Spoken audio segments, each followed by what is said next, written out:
Good evening, everyone, and welcome to Northeast Professional Sports. A little Rod Stewart out there for y'all. One of his best songs he made as far as rock and roll goes. Anyway, I love that song by Rod Stewart. Good evening, everybody. Good evening, Sonia. Good evening, Pags. How you doing tonight? Good I'm doing evening. well. How about you? You're I'm doing doing good. I great. mean, Hey, I mean, besides my world falling apart, Northeast Streaming Sports Facebook page and uh,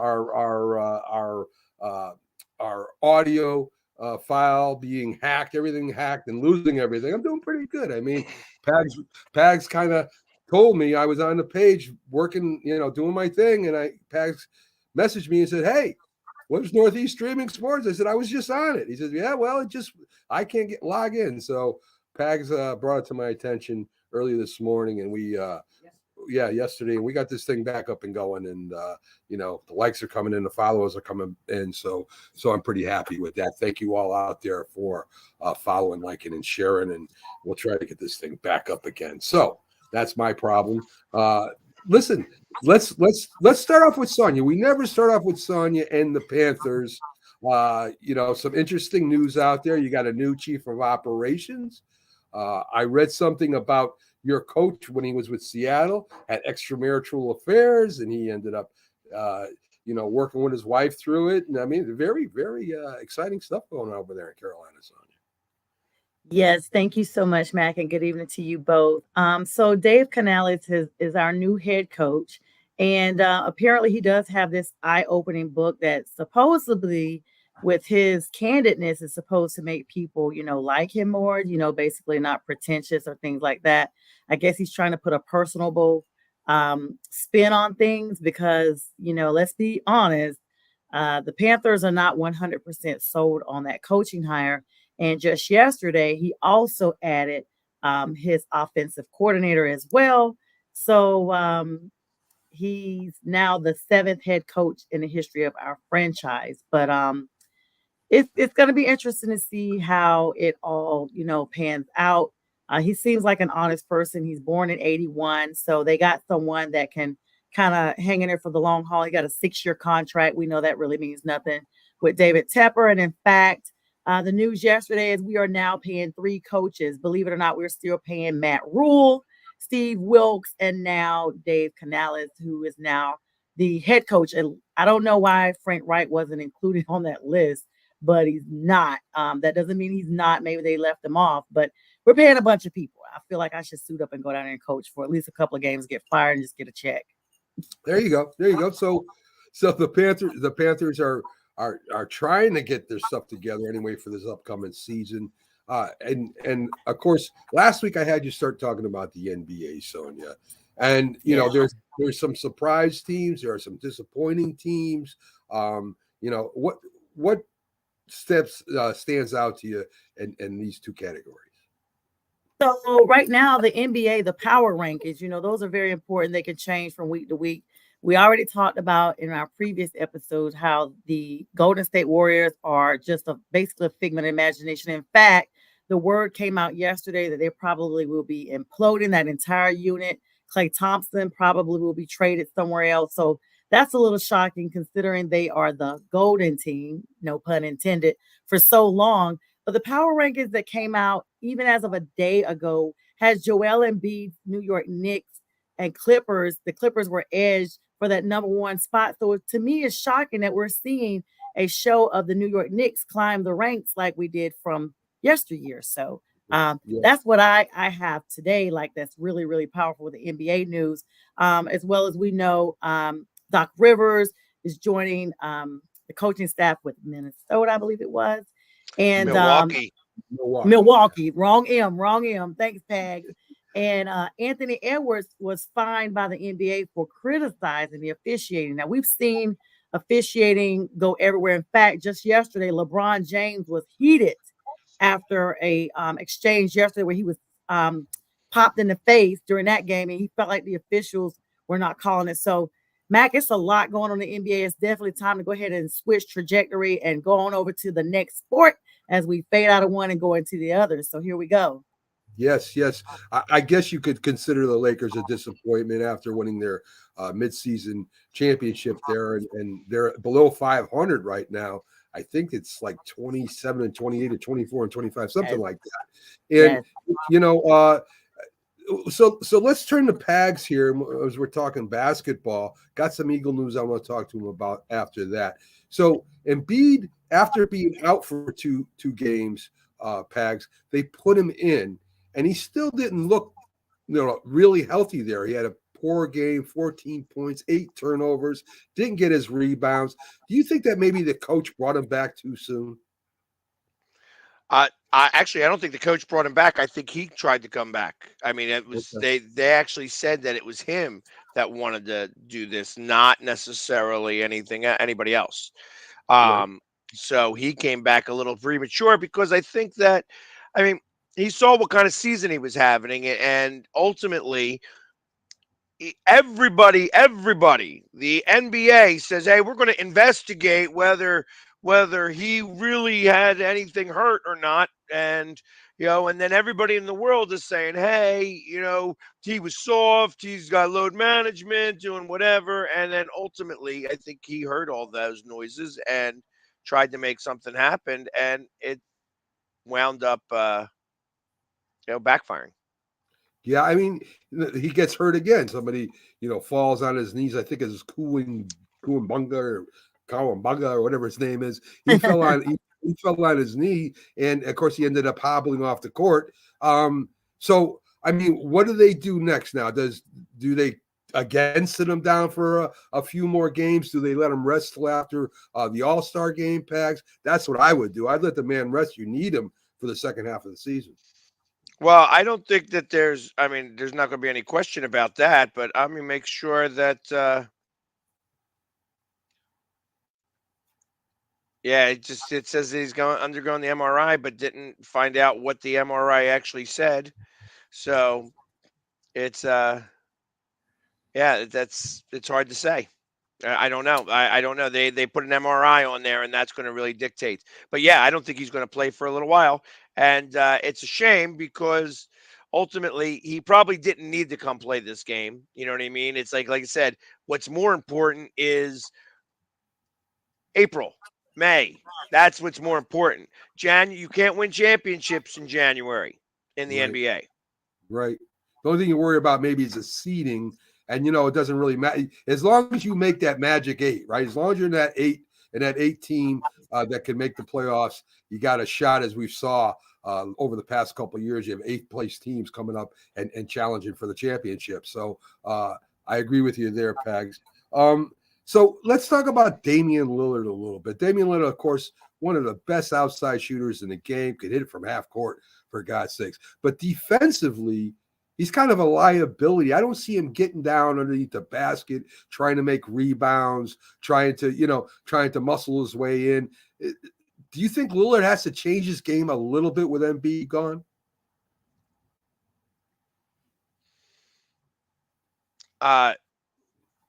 Why would Lillard have to change his game with Embiid gone? I mean, They you're don't play going on to the same need. team. We don't have Damian Lillard. He plays now for Doc Rivers. I know Doc Rivers used to be our coach, but he coaches Milwaukee. I'm sorry. Damian plays with Milwaukee. I'm sorry. You're right. 100% right. Maxie's been gone for a couple games too, which hurts you guys. Yes, he has. Maxey's also been hurt. So Right. Tobias Harris. Listen, for instance, this team's got right now with everybody hurt. They got to tread some water.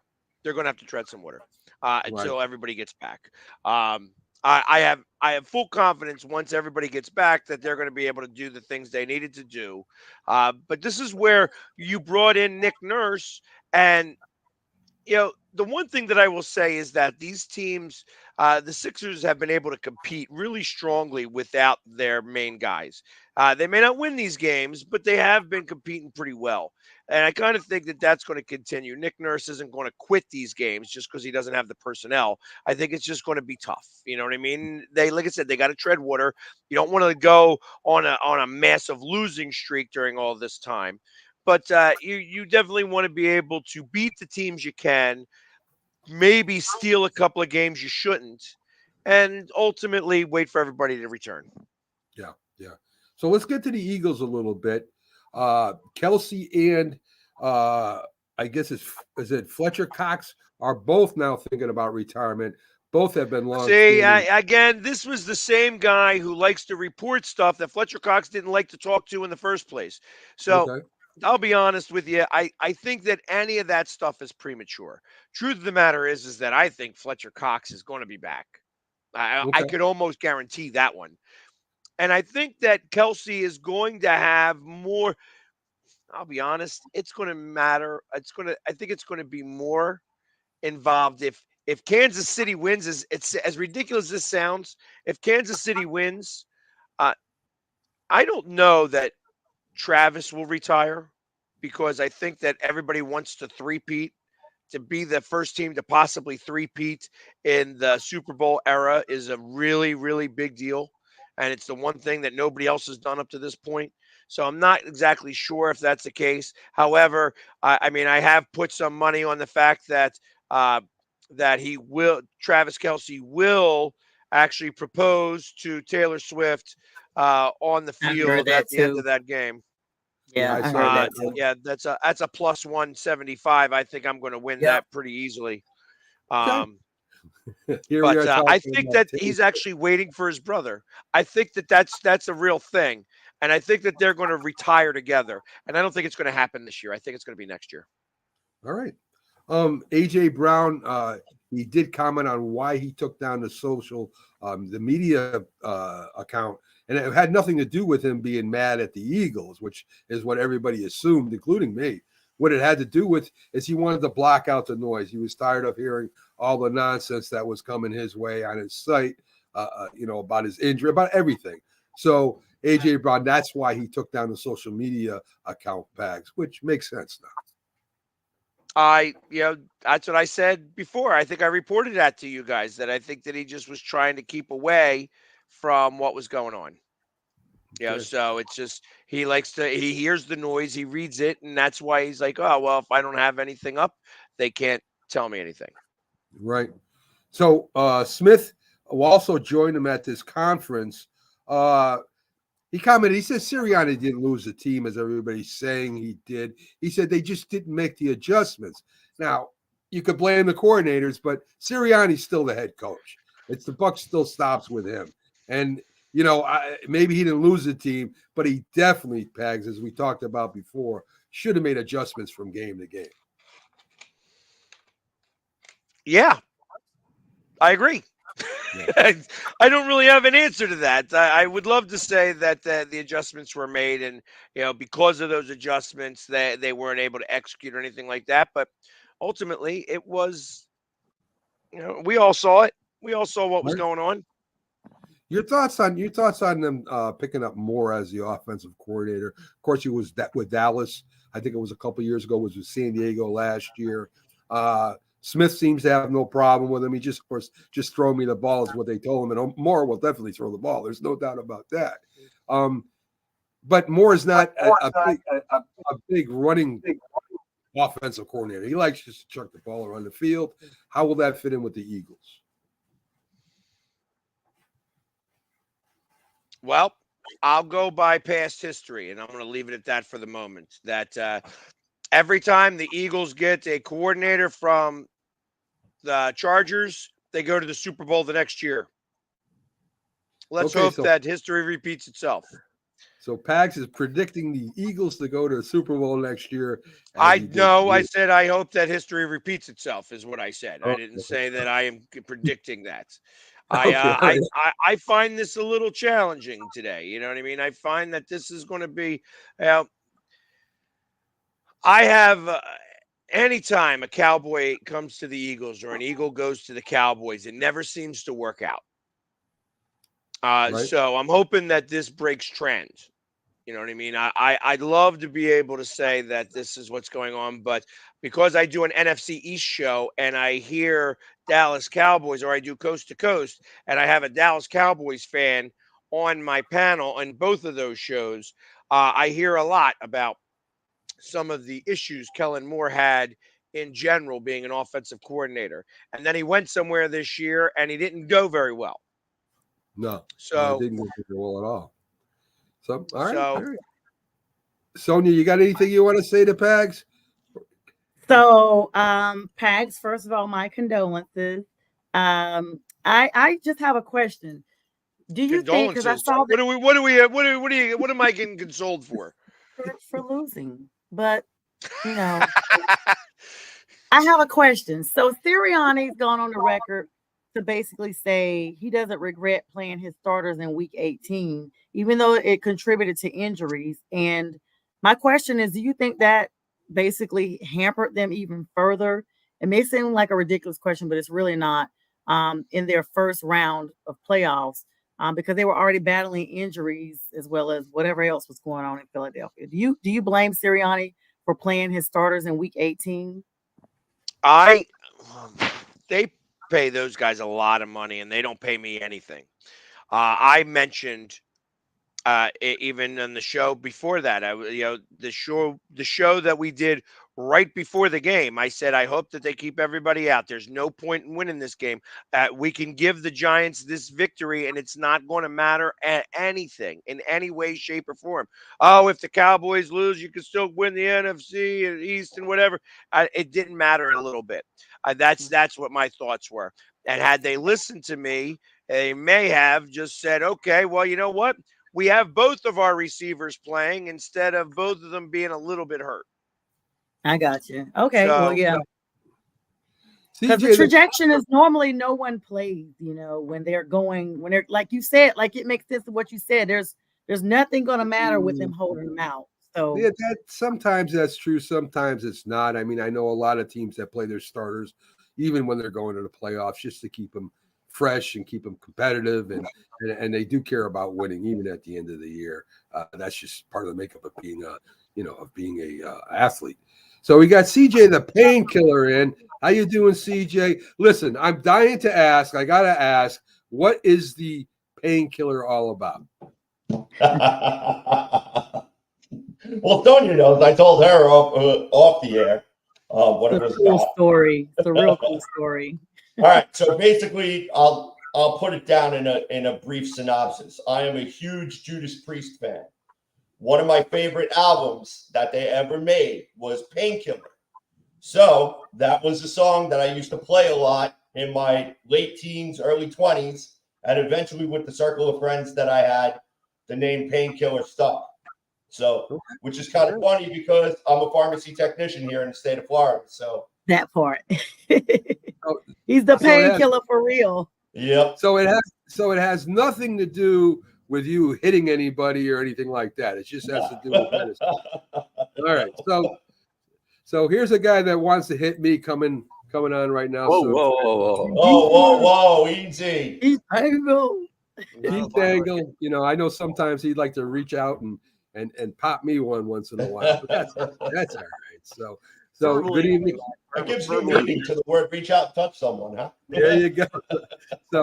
So good evening, Keith from TGI Sports. We're going to get to CJ. We got a lot of hockey to cover. We're going to do that, and then some Jet news for Keith. I got some. Believe it or not, we still have Patriots news, Belichick news, and the thing. And of course, we're gonna talk about the Knicks and how good they are, and how bad Philadelphia 76ers are also how bad they are. So that will be enjoyable, just to make Pags flip out a little bit. So, Keith, Belichick warns other coaches not to go coach with the Giants. There seems to be a little rift. I love Bill Belichick. He's one of the reasons the Giants won 2 Super Bowls. But he's warning coaches not to go there. And the rift, I think, comes from, and this is me just trying to understand this, I think it's because of what happened to Joe Judge. I think Joe Judge went over there.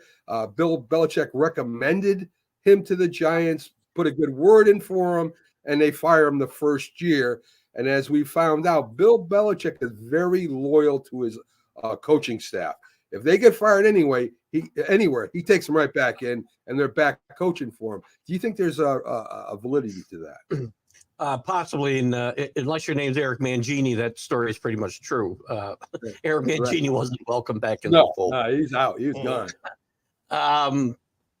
Bill's a funny guy. He is loyal to his guys, and he holds a grudge at the same time. And I'm a little surprised it's with the Giants because he has a pretty good relationship, or supposedly had a pretty good relationship with the Maras.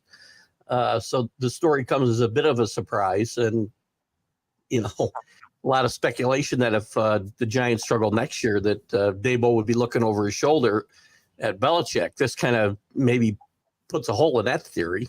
Right. But I've come to not be surprised by anything that comes out of the Belichick camp. And I don't know whether he's self-sabotaging himself because these types of things won't help him get another job anywhere. Right. And I don't know what's behind the story, and it could be the judge thing. He wouldn't be the first guy I want. I wouldn't submarine my own career for Joe Judge myself, but Bill Belichick is a different kind of cat, and I'm not shocked to hear these stories. Yeah. Like I said, I love the guy. I think he's a big reason why the Giants won those 2 Super Bowls. Big reason why the Patriots went to the Super Bowl and became coach. So to me, that is 100%. What if you're going to talk bad mouth the owners, what owner is going to hire you? That's kind of crazy to do. So exactly.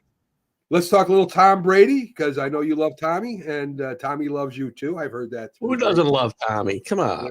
No, my wife hates him, but that's another story. Most people do. That's okay. So Tom Brady's going to be the new NFL lead analyst, for Fox. And the thing I'm going to wait to see is can Tom Brady criticize players he played with, coaches that coached him? Is he gonna be worried about their feelings as he goes through and starts becoming an analyst? I see more Joe Montana here than I see Troy Aikman going forward. I don't think this is going to be a great success, and I think Fox has got a pretty good team now. Greg Olson does a pretty good job, I think. Thank you. And I think it's going to be a very difficult spot for Tom Brady coming in here. Let me tell you the problem with Greg Olson. All right, Greg Olson is great if you know football. If you don't know football, an average fan, you have no clue what the hell he's talking about.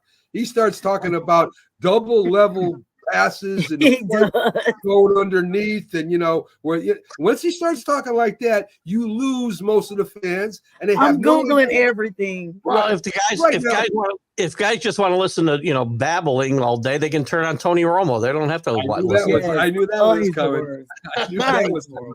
He does laugh. Sounds like he has lasagna stuck in his mouth. He gets paid by the word, I think, Tony Romo. But he does have a good time. He laughs a lot.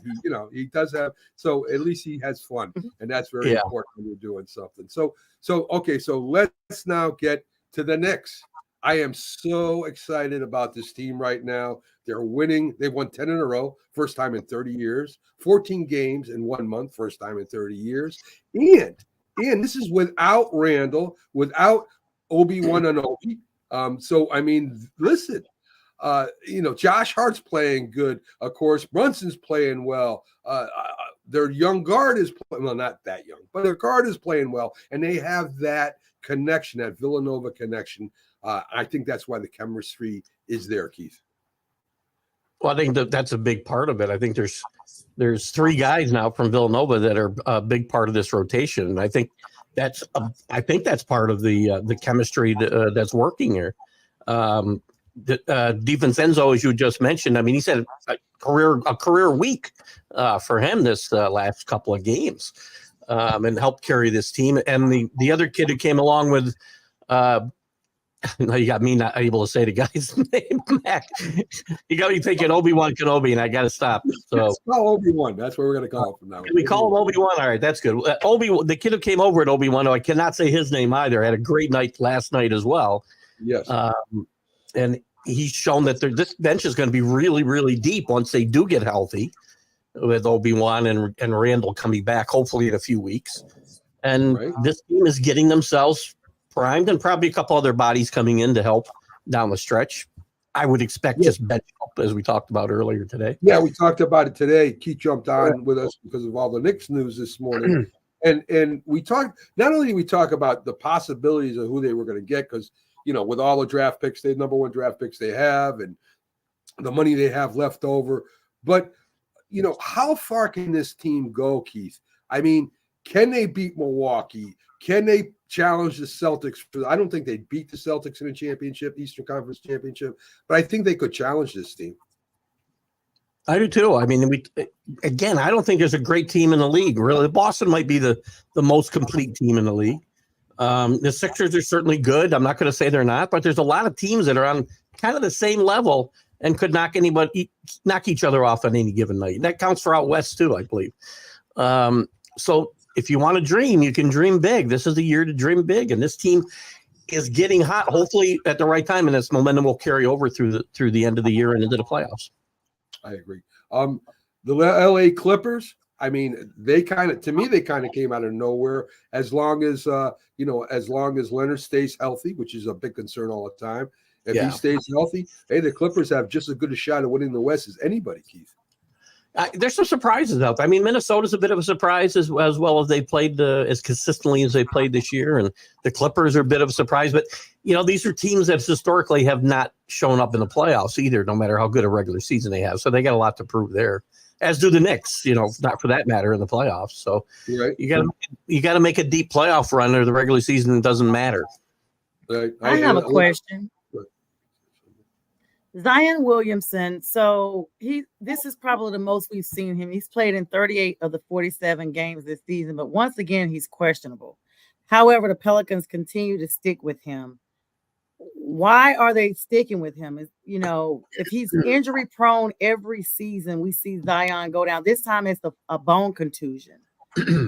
Anybody can chime in on this answer. I just want to put that out there because that's another news alert for today. Well, I've talked about that a lot too, Sonia, because there's been a lot of talk on this show, or not this show, but the Northeast Streaming Sports shows about Zion and the Knicks. And I've never been in love with the guy just because he can't stay healthy for long stretches. And you can't tie up the kind of money it's going to take or give up the kind of assets it'll take to get it if you're trading for him to bring this guy in here and not be able to count on him playing even half the season, maybe in some cases. So I'm not a big fan. He's a very talented guy. But he's either not taking care of himself or he's just unlucky. I know that way. Often talk about, we talk about with NFL, and it's the same with NBA. Some people just are not going to be the same player on a professional level as they were with college. And we saw him at Duke. And as soon as, and everyone was like, oh, wow, he's going to, wave and go into the draft. And then he has not been the same, in my opinion, since he had that shoe blowout. And it literally seems like something every time. They talked about him losing weight, talked about him, like you said, taking better care of himself.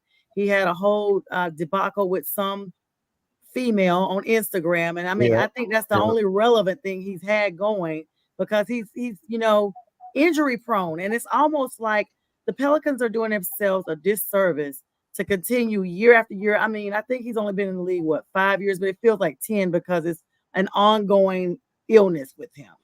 Yeah, I agree. To me, he's just not going to be worth the money it'll take to keep him on your roster and the assets it would take to get him. So overrated. Yeah, I remember when he first came out and they thought they were kind of comparing him to LeBron James. Yes. And that's what we see now. That's more not like happen. LeBron James. Yeah. LeBron James. All right. Yeah, not LeBron. He's just LeBron. You can say what you want about LeBron, but he's durable. He doesn't, he plays unless it's a load management issue, I guess. But Sonia's going to take her comedy show. Sonia's going to take her comedy show on the road, folks, and we'll be the first to let you know when that happens. Okay, so we got the Clippers, the Suns. Those are teams that will have a say going forward in the West. I think, I think the 76ers, when it's all said and done, will be up there competing also. Miami Heat's been a little bit of a disappointment to me, Keith. The coach, I think this is the most the coach has lost since he's been there. What's going on over there? Is it a disconnect or is it what's going on? I'm not really sure what the deal is there. They have played very up and down this year. They've been out of even the top 10, I think, for part of this first half of the season. And I don't know if they got a playoff hangover from that great run they had last year. But Jimmy Butler, I don't think is playing up to his normal potential. They've gotten old in some other in other positions, I think. And I think last year was a little bit of an aberration for them in that playoff run. And they rode Jimmy Butler on a really hot streak, through a good portion of that playoff. And I think this year you're seeing more of what this team is really all about. I think they've lost 7 in a row coming into tonight's game. So, yes. So the coach is a great coach, but you can only coach up what you got, right? So I think you'll see them trading. I think you'll see them dealing more before the trade deadline. And I think it was last year, Pags, where they upset the 76ers in that playoffs there. Was that Miami Heat that upset them and sent the 76ers home? This year, I don't think it would be the same outcome if they play each other. No, I don't think it would be either. In fact, I heard something today, a rumor floating around that they may be trying to break that team up. Yeah, that's what I was talking about. The trade deadline. You may see some guys move. Yeah, I actually heard a very fun rumor for me that they would possibly trade Tobias Harris to go down to Miami for to have somebody come back to the 76ers. I'm not even going to talk about it. I can only hope and pray that it happens. Interesting. And they're even talking about Jimmy Butler going to the Knicks as well. So you'll like that, Mac. But let me just tell you another thing. Jimmy has not been the same since he took those braids out. Those uneven split ends have to go. He looks like a mop, and it's not stylish. He's already, not the best. And I think it's affecting his play. He needs to go back to his braider and let her put those braids back in because he looks horrible and he's playing the same. I have no comment on the hair situation. And that comes from a woman who has her hair braided quite a bit. I don't think Jimmy Butler would fit with the Knicks. You got Brunson, and you already got basically the same player. So maybe he does go to 76. Yeah, he would fit really well with us. Yes, he would. Bags is like, bring him on. I'll be honest.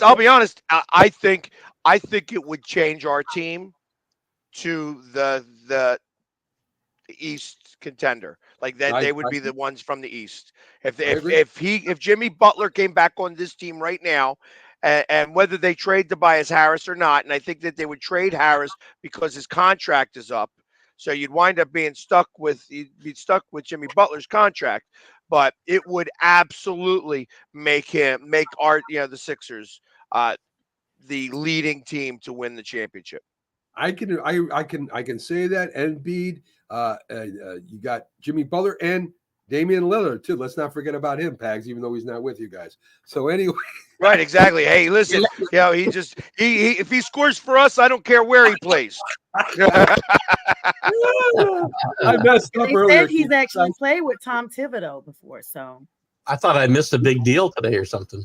Well, yeah, no, I with the movement of the head coach, and anyway, I don't know. Yeah, he still thinks that Doc is coaching for us, right.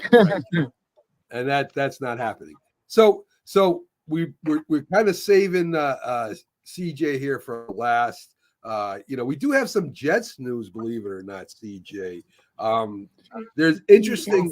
There's anonymous sources again, able to speak freely, and they're talking about the Jets. Well, first, the head coach has, Aaron Rodgers on his screensaver on his phone there of him coming out of tunnel with the flag. So that's one of the things going on. They say that I don't see zero issue with that. Okay. Joe Douglas is gone, right? Joe Douglas parted ways. That's good for you guys. No, Joe Douglas, as a matter of fact, is still the general manager of the New York Jets. It's actually assistant general manager Rex Hogan, who was actually dismissed a few weeks ago. The news came out last Wednesday that it happened. Well, it actually came out today, courtesy of Rich Cimini, but apparently he's already been gone for a couple of weeks, and the story is just being put out now. Rex Hogan was one of the people, along with Woody Johnson, responsible for the drafting of Zach Wilson. And I'm sorry, but Zach Wilson was a 3-year, failed experiment, and which 2 out of those 3 years actually cost the Jets playoff spots. So, they need some consistency at the quarterback position. There was something that I actually floated on Sonia's show yesterday, which I'm actually going to bounce off of you guys because I'm curious to hear your thoughts. Yeah, I know Mr. Keith Engel knows very much about Zach. What's his name there? Zach Jones or Mac Jones. Mac Jones. There we go. Mac Jones. Mac Jones being very unhappy with the way that he was handled within the Patriots organization. As a matter of fact, even going and saying that he was actually envious of Zach Wilson and the way that the New York Jets handled his situation because they were more upfront and transparent about it. And he even went on to detail in the fact that Belichick at one point would not even speak to him, would not even speak to him during quarterback meetings, would not even speak to him during practice or even during That's week 12. That's So, week 12. Right. So my just wise ass suggestion, as you know, I always love to throw some crazy stuff against the wall and see what sticks. Was if I was Mac Jones, I would tell my agent to force a trade to the New York Jets. Well, sit behind whatever veteran that the New York Jets are going to bring in to back up. Have him learn from Aaron Rodgers and actually have him sit and hold a clipboard and learn. Okay, and then once Aaron Rodgers decides to ride off into the sunset, whether or not the Jets win a Super Bowl or not, you could give the keys to Mac Jones and let him torment the Patriots for the next decade. I would hate to see that. Listen, you're absolutely right about Mac Jones being unhappy with being stuck in the middle, which he basically was between Belichick and the Krafts for the last 2 years. And he got jerked around by the entire organization, not just the coach, who did a good job of it himself, but I think the owners didn't do him any favors either with their feud with the head coach and him ending up being in the middle of it. I don't think he's in a position himself to force a trade. He may very well get traded. If the Patriots trade him, I'd be shocked if they trade him in the division and have to see him twice a year if he were to become what they thought he would become. Plus, there is a school of thought that they still want to try to rehabilitate him in New England. Whether that's possible under a new head coach, we'll have to find out. But I think anything's possible. I mean, he wasn't a bad quarterback. His rookie year, he actually did fairly well. Problem was that they decided to dump the offense. Well, Josh McDaniels decided to go and take a head coaching job, and then Bill Belichick just pretty much got any buffoon with a pulse to come on in and run the offense. The problem is he's lost the fans basically, and he's lost at least half the locker room, and that's hard to come back from. So if he does make it, and I still think there's a chance that Mac Jones can be a serviceable NFL quarterback. It just may not be able to be in Foxborough. That's the problem. So he's way too emotional. He's way too emotional to be a leader on a football team. I think the same thing with Jackson. I think Jackson's too emotional to be a leader on offense. He's more like a linebacker mentality than he is a quarterback mentality. Mac Jones is not that. Mac Jones maybe he needs some help, Keith. Maybe he needs some place to go to get him confidence because he seems not to have confidence anymore on the field at all. Sports psychologists are very big today, so I don't doubt that he isn't looking in that direction. I mean, just the fact that he's emotional, I don't think, really disqualifies him from being able to be a great quarterback. There were very few guys more emotional than Tom Brady when he played, and that was what fueled him, though, right? You got to have a certain kind of personality, I think, to be able to play like that and stay focused, or be emotional like that and stay focused. Brady could do that. But I never saw Brady walk off the field and pouting. I mean, he got fired up. It was a different kind of thing. It's not the same to me. I mean, yeah, you go yell at the offense. Mac Jones didn't yell at anybody because they probably yelled right back at him. So Mac Jones did a lot of yelling last year. He got in trouble last year because he did yell at the sideline, yell at the coaches. That was a big thing last year. Mm-hmm. This year, you're right. The body language got to be pretty bad as they left him out there to get, it just got uglier and uglier. Yeah, it sure did. So CJ, I give him a lot of time here, and he brings it right to Mac Jones. I don't know why, but that's okay. Thank you. We went. You gave Keith some more time. So anyway, again, back to what we were saying. The head coach is a paranoid guy. The players, there's a lot of excuses being made. I mean, they just went, whoever these guys are, went off on the Jets team and organization. Rodgers says things have got to change. He's been saying that for, I think, 2 years now, that things have got to change, or and of course that has to do with the offensive line, blah, blah, blah. We talked about Rodgers maybe having too much power before CJ. We have had that discussion. So, I don't know where the Jets go from now, except trying to rebuild that offensive line. That's where I would go. Well, that's the first place where they have to start. And, until you rebuild the offensive line and get a couple of more skill position players for Aaron Rodgers, your offense is unfortunately going to be stuck in neutral. Now, on the defensive side of the ball, you're going to have to make some tough decisions because CJ Mosley's probably liable to get cut. You may end up having to trade a John Franklin Myers.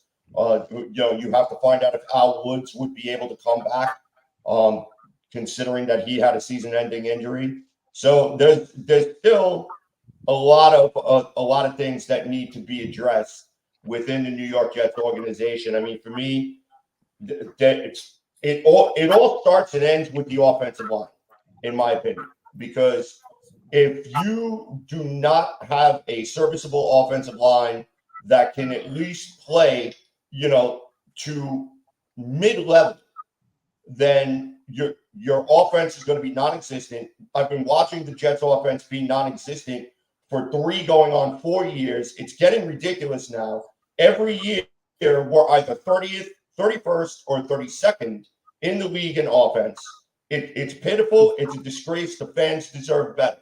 And it's time for somebody to get up off their asses in the New York Jets organization and do something about it. Now, you guys heard me come on here and give Joe Douglas and Robert Saleh credit.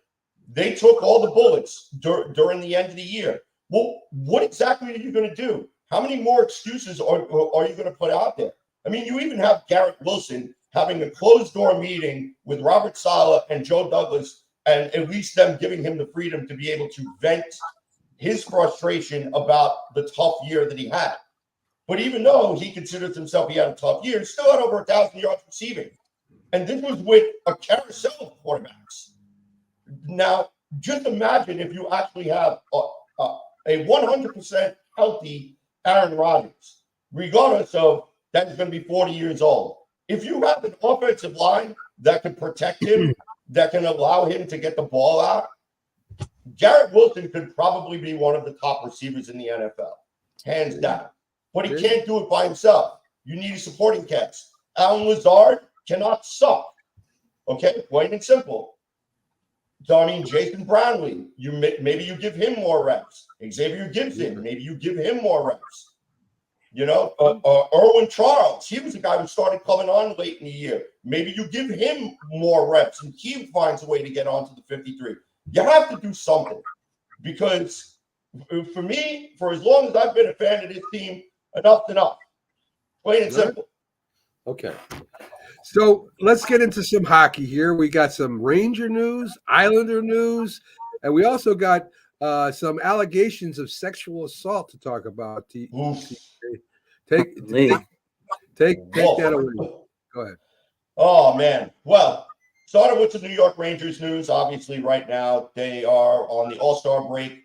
The 2 Rangers that were selected were Vincent Trocheck and Igor Shesterkin, although I feel like that the wrong goaltender got selected to the All-Star game, but I'll leave that for another time. The Rangers have problems. And really Zibanejad. I'm a big Zibanejad fan, even though I hate the Rangers. I love Mika. Mika is my guy, let me tell you. I can't wait for his contract to come up because I'd love for the Flyers to steal him. I think I don't think the Rangers let him leave the building. I really don't. I think he's going to retire in New York Ranger. He loves it in New York, and I think it would break Chris Kreider's heart for Mika to be let go. And as much as I hate the Rangers, I like I said, I love him as a player. Yeah, he's just an absolutely phenomenal player. But again, he's going through a slump. Shesterkin's going through a slump. Right now, you have Trocheck and Panarin carrying the team. Jonathan Quick is their best goaltender right now. Shesterkin is struggling. I don't know if it's an injury issue, if it's a mental issue, if maybe they need to get rid of Benoit Allaire and bring in another goalie coach, but they need to figure it out. And they took a major hit with the now full season loss of Filipino. So which means now, guess what? You need not one but two centers, and you're probably going to need, if not one, but two more defensemen, because Jacob Trouba got suspended. So for an illegal elbow hit in the 7-2 thrashing of the Ottawa Senators, which was the Rangers' last game before the All-Star break, and Peter Laviolette does what Peter Laviolette does. He absolutely went off in the locker room. He absolutely went off on special teams. He went off on the coaches. They know what they need to do. The Rangers need a wake-up call, and it's up to Chris Drury to give Peter Laviolette some more bullets in the cannon. Or I tell you something, Rangers may make the playoff, but they may be one and done, just like they were last year. So, real quick question for you on that. The one guy that you said that's now out for the full season. I heard about that. Is that like how do I put this? A Tampa Bay Lightning injury where he'll be back for the playoffs, and the reason why he's out is to be able to clear the cap space. No, he practiced with the Rangers. I believe it was Monday morning, and he was on the ice for no more than 15 minutes when he collapsed. And it took a couple of players to get him over to the trainer's bench, and also to get him into the locker room. So that's when it turned out, when Peter Laviolette revealed it to the media, that Philippe suffered a little bit of a setback. At first, it was reported that he had an upper body injury, that some thought maybe it was a fractured sternum. Later, it turns out that it was a concussion. So it could be that he may be dealing right now with post-concussion syndrome, and he is not fully healed. So it's the best thing for him, and especially with hockey being a very high-paced, fast-action contact sport, he needs to make sure that everything is intact before he steps out onto the ice again, especially for contact. So I think it's better that they put him on the shelf, let him heal, but you need to fill that gap now. So it's going to be interesting to see exactly how Chris Drury will be able to do that. I have a question, CJ. So we saw that the Oilers, Bruins, and Jets needed legends to come in and help them navigate a deep playoff run this year for the playoffs. But other teams like the Maple Leafs, Kings, and Senators needed celebrities to come in and kind of boost their morale about taking heat during the season. Who do you think could come in and actually help those teams kind of propel, at least to be a little more successful with the playoffs coming up? Well, right now with the All-Star break, I'll tell you, this is the time where everyone kind of assesses as to the 36-game sprint to the playoffs. Now, mind you, March 3rd, I believe, is the NHL trade deadline. Mm-hmm. So you have a lot of teams that are going to determine within the next 4 weeks or so whether or not they're going to be contenders or whether or not they're going to be pretenders. So the Senators, they were one of the teams that were looked at as they could make some serious noise to the playoffs. The Buffalo Sabres were supposed to be one of those pain-in-the-ass teams that everybody hated to face because they have a youthful core. Same thing with the Montreal Canadiens. And you know what? Martin St. Louis does not get enough credit for the head coaching job that he's doing over there. He's really turned that franchise around. And you know what? If it wasn't for the fact that he was an ex-Ranger, I would probably hate them. But I really like what he's done with that Montreal Canadiens team. That being said, I still think they still need a couple of pieces for them to make a deep run. As far as the Maple Leafs, this is the year. You don't make a run to the conference finals. I'm sorry, I do not. I at the end of the year, I see them blowing up that team. I really do, because this is your shot. They need Jesus coming down. They need Jesus coming down to be able to do anything, because they are cursed. They are a cursed team. They're going to be one and done as well.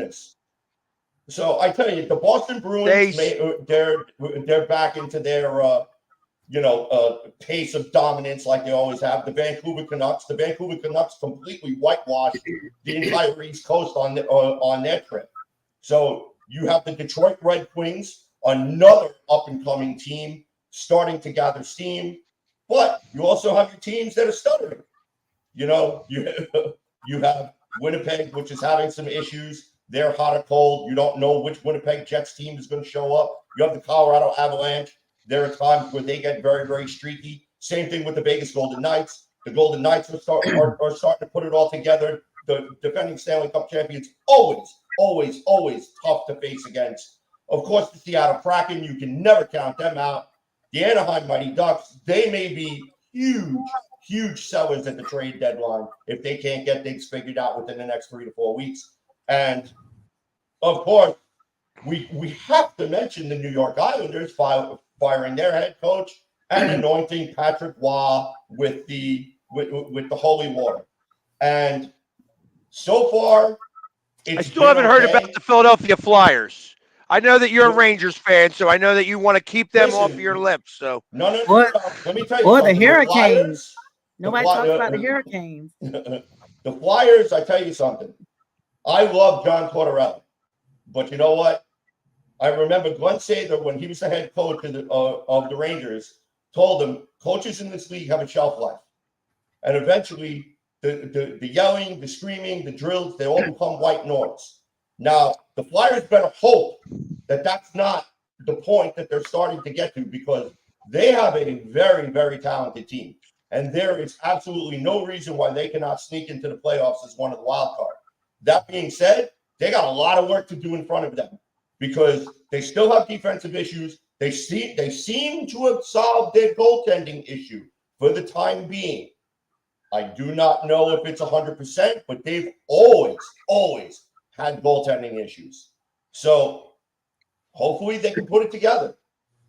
So the Carolina Hurricanes, between them and the Tampa Bay Lightning, they are like the freaking things that will never go away. It's like that weed that like you spray Roundup and like you spray it and then it pops back up and then you just get so mad that you rip that thing up and you open the bottle and you pour the Roundup right on the And what about the Blackhawks? They never go away either. Oh, guess what? The Blackhawks stink, and the NHL always gives them the first pick in the draft. I don't want to hear it. I don't want to hear it. Get out of the Blackhawks area. I would much rather talk about Rod Brindamore. I'd much rather talk about Rod Brindamore than talk about anything Blackhawks. I knew that would get it. I've heard it. Listen, the Chicago Blackhawks, I tell you, they're still in a rebuild, but you know what? Even for being in a rebuild, in my opinion, they're starting to exceed expectations. Yep. All right, but and they're one of the greatest. greatest. There's a difference between exceeding expectations and now actually being able to find out who you are. Like I said, in the next 3 to 4 weeks, you're going to start seeing the pack start to separate a little bit. Now, CJ, I hate to cut you off. But you mentioned we messaged each other and we talked a little bit about this sexual assault thing, and you said something that was really true, that it's happened in baseball, we see it in football, and you really don't expect to see something like this in hockey. At least we haven't seen it very prevalent. So, what's your thoughts on that? It's very sad, and you're absolutely right, Mac. I actually put a comment when you and I were actually talking about it in regards to the reason that you never really hear about this stuff in the NHL is because, in my opinion, I felt like NHL players were not stupid enough to get themselves caught up into something like this, and to actually see it, that it actually happened with the Canadian junior team, it breaks your heart. It really does, because even just the accusation, and even if, let's say, with the accusation, if the charges end up being unfounded or whatever, you are stuck with that stigma for the rest of your career. Yep. Your career is your career in the NHL, whether it's the CHL, whether it's the ECHL, whether you go overseas, that follows you no matter where you go. And before they announce your accolades or before they see how talented you are, the first word is going to be, "Oh, were you one of those guys involved in that sex thing?" So what's up, JR? And even You they gotta make show it. announcements when they make announcements in any sport. If you've had any run-in with the law, they almost like Chris Collinsworth, all of them, all the announcers kind of be like, yeah, had to overcome such and such because they were arrested for such and such, but they've come a long way, but they still mention it. So even if you beat the charge or you're not guilty, it's the stigma is there. Mhm. So CJ, you gotta tell Junior when the show starts because you know, I mean, he's coming in. We got like 5 minutes left. I mean, what's going on with him over there? You know? Anyway, maybe he's been watching all the time. I don't know. I'm just giving him a hard time. No, he told him to wait. He told him to wait till he talked and then comment. Oh, We okay. waited All for right. CJ laugh. So Keith's gotta get out of here. Thank you, Junior. We appreciate it. Keith, I didn't know Sonia knew so much about hockey. I knew you knew a little Oh my bit. gosh, I guess so. Yeah, I guess so. I will say this: don't sell. Are the Oilers? And I do have to jump, but are the Oilers peaking too quick? 16 wins in a row. Mhm. Yes, Connor that's McDavid and exactly Leon what's going on Draisaitl. right now. All right. The pendulum always Gotta swings, be especially in versatile, hockey. Matt. Yeah. Gotta be versatile, Matt. Yes, you do. I've heard that. Keith, thanks, and we'll see you tomorrow, my friend. All right, guys, have a great one. Keith, take care. There you go, Keith Engel from TGI Sports Talk. Again, Keith knows about all sports. He's an expert in a lot of things. Love having him on. I know Sonia did it in the beginning. CJ does this. It's very hard to do a show by yourself. I've done them before, and you find yourself running out of material pretty quick. You got to kind of slow your pace. Keith knows how to work that audience, and he knows how to work the comments into the show, which is a real talent. And that's him and Robert Butler both can do it very well. So I try, but man, it's hard. So anyway, so Pags, your knowledge of hockey is unbelievable too. Maybe you and CJ, maybe you can guest with CJ on his show once in a while, and you guys can talk about it. Hey, listen, whenever you want, CJ. Trust me, I am. Hockey is my original love. So I grew up with the Flyers. I like I said, Jimmy and Joe Watson used to come over to my house and play pinochle with my mother and my grandmother. So that's how far back I go with hockey. Like I said, hockey taught me how to be a fan for all the other sports. Nice. Yes. Yeah, he was. Yes. He was very much involved with the Flyers at a very young age. So, that's pretty So cool. Yeah, that is cool. So, Let's go, Cats. Get that out of here, the Capitals. Come on now. Hey, you got everybody got their team. Not much going on in MLB that I've seen anyway. There's still trade rumors running around. Hey, real quick. I got something for you guys real fast. Since we're going to go a little bit over since the NFC East show is not happening today. There was something that came out over the last couple of days that I heard about the high school basketball team in Maine. I don't know if you guys have heard about this. This basketball team has caught the ire of the government in Maine, that they're talking about possibly putting sanctions on this team because this basketball team, this high school basketball team, is beating other teams too badly. And I want to know what you guys think about that. Oh wow, I didn't know about that. Yes, it was out there. I saw that too, Pags. It's very interesting how a government wants to baby kids, isn't it? It's something new, not at all. I mean, listen, you go out, you play the game. I can understand to a point if they're like, Pop Warner midgets.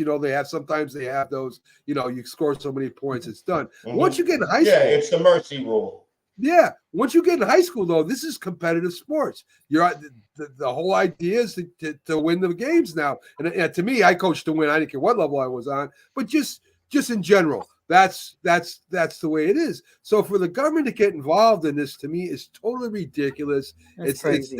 It's helicopter parents. It's all these people that are trying to coddle kids, and that's why the country, and here I go in the country, is the way it is today, right? I mean, that's why the NFL players are the way they are. The kids are the way they are. They expect everybody to do for them instead of doing for themselves. And that's why it is so hard to be a coach at any level, high school and up today. I'm glad I'm not in it anymore. I'll tell you that. I really am. So yeah, Pax, that was a real interesting story. We talked about it today on Coast to Coast for a little bit. I wanted to bring that up and we actually spent a good half hour about it, because ultimately the problem is that the team that they played last night, they wound up winning the game by over 75 points. The first time they played, they beat them by over 80 some points. And the principal of that team that lost is the one that's been the one crying and saying we need to put sanctions on these kids and stuff like that. You have a pair of twins that are trying to, that are scoring like 1,000 points for their high school career. I want to go to college and stuff like that. And they're getting the ire of all of these people now, because they want to give out the participation trophies to the other high schools that are getting beat by 50 plus points. And I feel like that it was just so ridiculous to hear that across the board that I had to, it boiled me. It got me angry so, like across the board, that we spoke about it today for a half hour, because it's I'm so not interested in this participation trophies and stuff like that. When you're done being 10 years old, then you start playing competitive. If you can't play competitive, don't play. Or move your team out of that. Play rec ball. Don't worry about playing in high school. Other high schools then. It's a cotton ball mentality, because we even beat somebody like 92-11 when I was in school, and I played rec ball as well. And it's a cotton ball mentality with this generation, to be honest with you. Yeah. And JR says get better players and coaches. The thing is, to me, what I always did was when I scrimmaged teams that were supposed to be better than me. I didn't mind getting beat. I told the kids, this is going to be a tough game, and you might get beat. You might get beat bad, but it's going to make you better. Because when you play teams that are equal to you, or maybe not equal to you, you're going to win these games, and eventually that's what happened. And, I had a lot of coaches fighting me on that too. A lot of, we can't play. Well, why can't we play against these guys? So we get beat. Teach them, coach them. That's what you're there for. And if I may, I want to piggyback off of that, Matt. One of the things about competitive sports that I feel like is being lost, and I think it's being lost it's being lost in every single major sport, not only at the professional level, but also at the collegiate level, and now also at the amateur, the high school, the grammar school level. It's coaching for the love of the game, teaching the kids the difference between it's not whether you won or you lost, but how you play the game the same way that we grew up with. And you know what? Good old Herman Edwards said, you play to win the game. And I just feel like that when they started this whole participation trophy garbage, I don't know who came up with this, but whoever it is needs a good smack. All right. Because it's now basically turning everyone from competitors into competitive whining. Who could whine the most? Who could complain the most? Much like the story that Pax was talking about before, right? With the government now wanting to step in and get involved because this basketball team is beating other teams too badly. Guess what? Tough shit. Play harder. Play better defense. And play the game. You don't play just so that way you can get your name in the paper. You play to win the game. You play because you're in a league, you're trying for your division title, you're trying to make the postseason or whatever playoff format that they have in whatever league that they're playing in, because that's the goal. That should be the goal from day one when you step on the field, the court, the ice, whatever. You have to be a competitor. And for whatever reason it is, that's all being lost. And what drove me totally out of my mind when I started coaching was this is for fun. Well, when you're getting your ass kicked by 53-0 almost every game, guess what? It's not fun anymore. Right. That's not fun. But you know what? That's an indictment on how the coaches are coaching, on how the players are playing. And they both need to take that good hard look in the mirror and get better. But the Otherwise- problem is you have these leagues that literally take everyone. They don't do roster cuts. So they feel like Peg said, a participation award. Oh, they came out, tried out. I'm gonna go ahead and keep them. I don't want to tell their parents that they didn't make the team. But then Right. this kid gets out there and they're not coachable.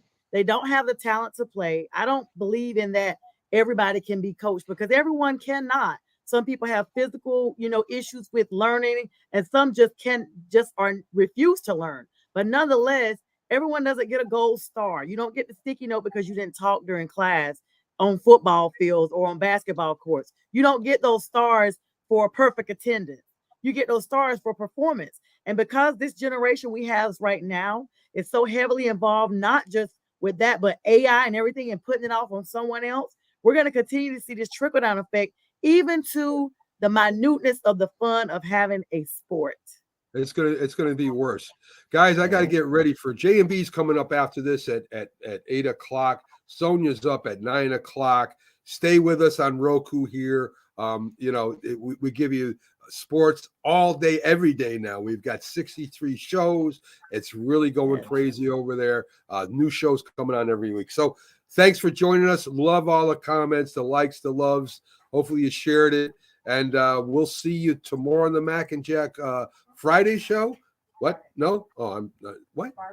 Tomorrow's Thursday. I will not see you tomorrow, as my producer has pointed out. I've got to lay off this water. Is very, very strong. I got to lay off this water. So anyway, guys, have a great show. Pags, thanks. CJ, thanks. Thanks to Keith. And of course, Sonia, always thank you. Have a great night, folks. And we'll see you.